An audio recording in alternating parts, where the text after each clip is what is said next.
Welcome to Interior Castles. The work is mostly work that I've created in the last 15 months since my son was born, and it's built and it continues from my interest in using architecture as a visual language for the interior self.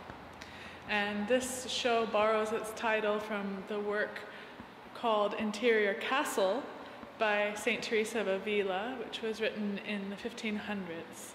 And in that she says the soul is a mansion. It's made of millions of mansions, in fact, a huge crystal with millions of mansions and many rings of mansions. And as you enter your own soul through the practice of prayer, she describes each ring that you can go deeper in and closer to God and closer to your true self.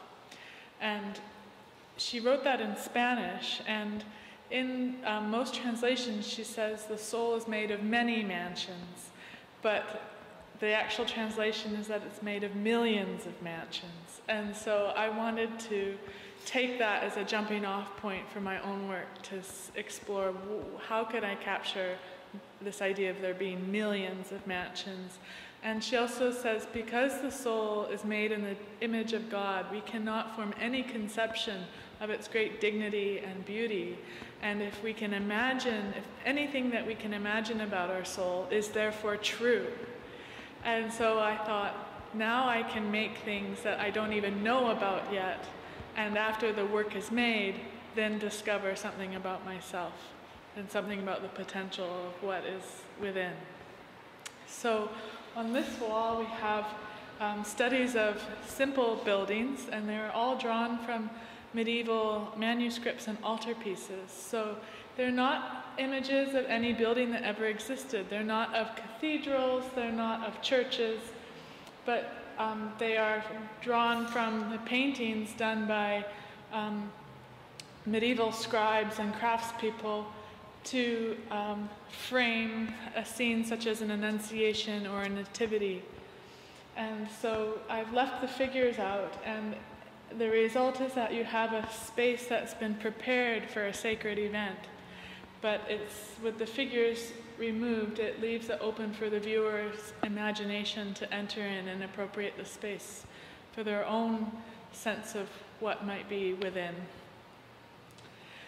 And back here we have collages and drawings that I did to really explore this sense of millions of mansions, where you can think about scale, where there might be an enormous cathedral and then there might be some fishing shacks that kind of come away from the side, or these really expansive public places of public worship combined with more private residential spaces.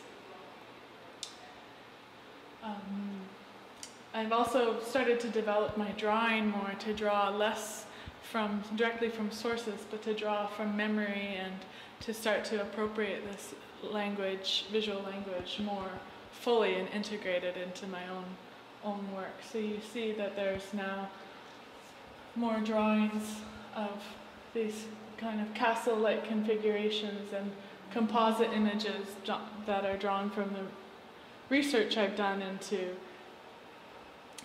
these architectural forms. So in the interior castle, Teresa talks about these 7 rings, and so I chose to demonstrate that on the wall here, where you have these different layers of the soul. And it's really interesting because, again, because she's talking about the soul, this is all within you. It's not kind of something outside that you have to access through, you know, knowing the right people or something. It's already within you. And so these titles for each of these rings or mansions are drawn from her own book.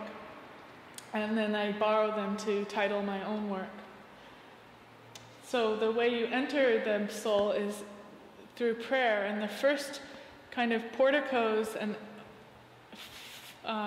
foyers of the soul she calls the rooms of self-knowledge, when you start to know yourself.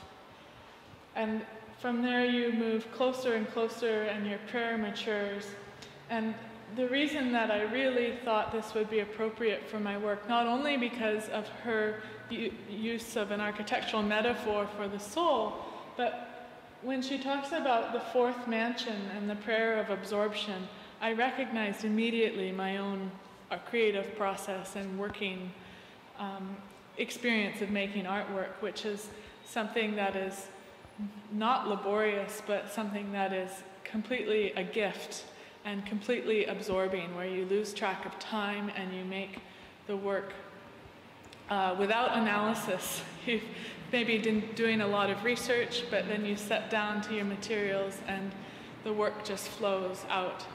And so I'm drawing a comparison or a connection between contemplative, devotional, spiritual practices and art making itself. And in that sense, my work is very much an outflow of my own personal contemplative practice. But in my work, you also see that there's the handmade and the awkward and the and kind of poor or inexpensive materials, and they're always contrasted with gold frames and these details that harken back to the altarpieces from which they are derived. And that is to demonstrate and assert that these works are, in the sense that they are devotional, contemplative works, even though they may not be of the same fine quality and detail of the original medieval works, I believe that and assert that they have the same value. And so that the gold frame and the gold detailing is another index of the sacred quality and the sacred direction that this work points. So the work is all arranged on the wall, on one wall in a cluster, and that initially came as a response to the space, but it really, as I slept on it, it really worked well, because again, if we're talking about the soul and we're talking about millions of mansions, then all of these works are different details and elevations of the same building or the same complex of buildings. And so in that regard, I thought it would work well to put them all together. And I also thought this is all an offering. So I wanted it to all be of a piece and one great offering on the wall, rather than something where they're each kind of analyzed and approached by the viewer one at a time.